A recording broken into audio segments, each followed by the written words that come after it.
In a case where 2 children were found dead in a car trunk in Baltimore County. And their aunt now charged in this case. We want to warn you, these details in this story, they are extremely graphic.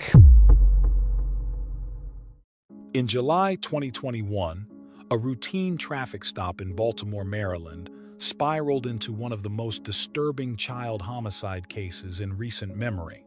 It started with expired tags and quickly unraveled into a chilling discovery: the decomposing bodies of 2 children in the trunk of a car. The driver was 33-year-old Nicole Michelle Johnson. What police found that day was just the surface of a story that would haunt Maryland and the entire nation. The children were later identified as 7-year-old Joshlyn Johnson and his 5-year-old sister, Tia Bynum. They were Johnson's niece and nephew. By the time their bodies were discovered, they had been dead for over a year. Authorities later determined that Johnson had been living with their remains in her vehicle. The horror of the situation begged many questions. How did this happen? How did no one notice? And who was Nicole Michelle Johnson? Born and raised in Maryland, Nicole Johnson had no significant criminal background. To many, she was just another woman trying to make her way through life.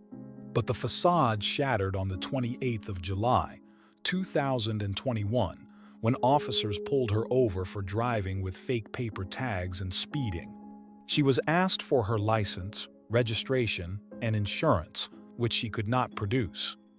The officers informed her that the vehicle would be towed. That's when she said something that raised immediate red flags. "It don't matter," she reportedly told the officer. "I won't be here in 5 days. Y'all going to see me on the news. Y'all going to see me on the news making my big debut." The words, cryptic and eerie, disturbed the officers. So you got pulled over for the same stuff already? But that's why I went, and I really thought I got good tags. You gotta be careful with that I know stuff off the internet and all that kind of stuff like that. That stuff that don't even be legit. Like you literally see, like we literally, well not her, but me and my kids literally living in the car. Like, Ms. Johnson, I just need you to sign this. This is basically telling you that you have to go to Kelso Drive Courthouse within 5 days to request a court date.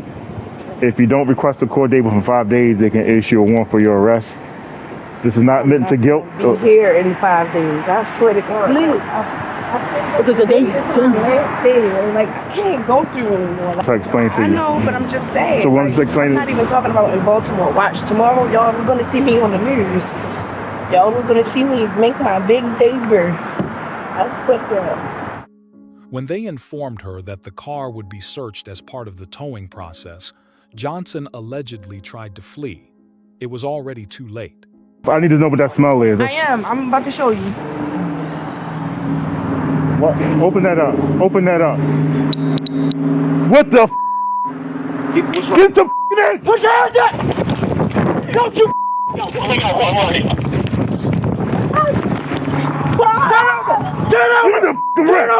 Turn over right now! You want the arrest? Don't you move! Don't you move! Put your hands behind your back! Put your hands behind your back! What I do? What the f***? It's not mine. What the f***? What I do? Give me your other hand! Now! 1110 direct Eastern Boulevard and Wagner's Lane. I don't want to hear it! I don't want to hear it! Get up! On your feet! Roll over! Sit on your butt! Stand up! Deviation on the channel. We don't need that. We got 2 in custody right now, but we need a... As officers searched the trunk, they were met with a powerful, putrid smell. Inside, they found 2 black plastic bags. Inside, the bags were blankets wrapped around what appeared to be human remains. The bodies were later confirmed to be that of Joshua, Tia Bynum. The initial shock reverberated through the community. It was hard to fathom the cold reality. These children had been dead for months, and their aunt had been living life as if nothing had happened. As the investigation continued, the timeline of events began to emerge. Johnson had been given custody of the children in 2019 by their mother, who could not care for them at the time. The mother, Johnson's sister, reportedly believed they would be safe, but Johnson had no stable home. She drifted from motel to motel, couch to couch, all while dragging the children with her. By the time the children died, Johnson had become a ghost to her own family. According to charging documents, Tia Bynum may have died as early as May 2020. Joshua is believed to have died a few months later in December. Rather than report their deaths, Johnson allegedly stuffed their small bodies into suitcases and then later into plastic bags. The trunk became their tomb. The most chilling aspect of this case is perhaps the sheer detachment Johnson displayed in the months that followed. Neighbors and acquaintances who knew her during that time said she never once mentioned the children. There was no panic, no grief, no attempt to reach out for help. She kept driving the same car. She lived her life with death literally following her, hidden under the trunk's lid. When confronted during her arrest, Johnson initially gave bizarre explanations. At one point, she told detectives that Joshua had injured himself by hitting his head multiple times against a wall after being told he was going back to his mother. In another version, she admitted to hitting him herself. The inconsistencies only added to the horror, suggesting not just physical abuse but a deep psychological unraveling. Authorities charged her with multiple offenses, including child abuse, resulting in death, neglect of a minor, and unauthorized disposal of a body. It was okay.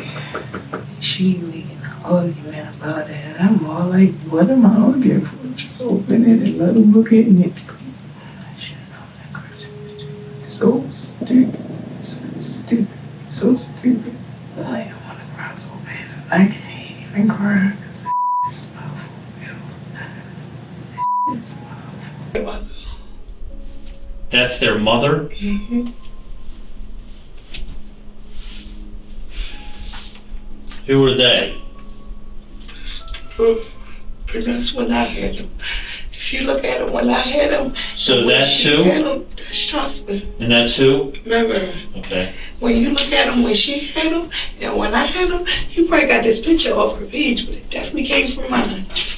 Okay. Because if you look at him when she had him, they were very not taken care of. If you look at him when I had him, they were very well taken care of. But even the legal terminology couldn't capture the monstrosity of the crime. In court, prosecutors painted a grim picture of neglect, rage, and cruelty. They described how Johnson subjected the children to physical and emotional abuse. She starved them, she isolated them, and when they died, she tried to erase them, to hide them from the world, perhaps even from herself. The judge overseeing the case called it one of the most disturbing cases of child abuse and homicide he had ever seen. This was prolonged suffering, he said. This wasn't a moment of rage. This was an extended series of choices that resulted in the death of two innocent children. In May 2024, nearly 3 years after their bodies were discovered, Nicole Michelle Johnson was sentenced to 50 years in prison. The silence was deafening, a haunting echo of the years the children spent slipping through the cracks of a system that was supposed to protect them. After the sentencing, Baltimore authorities released a statement expressing sorrow and regret that the system failed to notice the abuse before it was too late. Advocates for children's welfare called the case a painful reminder of the need for better oversight, especially when custody is transferred between family members without regular follow-up. But the deeper tragedy is that Joshua and thanks in advance never had a chance. Their short lives were filled with uncertainty, hunger, fear, and violence. There were no birthday parties, no first days of school proudly photographed, no warm memories, only two small bodies crammed into a car trunk left to rot in the sweltering summer heat. Neighbors in the area where Johnson last lived say they're still haunted by the case. Nicole Michelle Johnson will spend most of the rest of her life behind bars. In the end, their only peace came in death. Their graves are marked now, their names remembered. But the question remains, how many more children are suffering in silence, hidden behind closed doors, slipping through cracks until it's too late?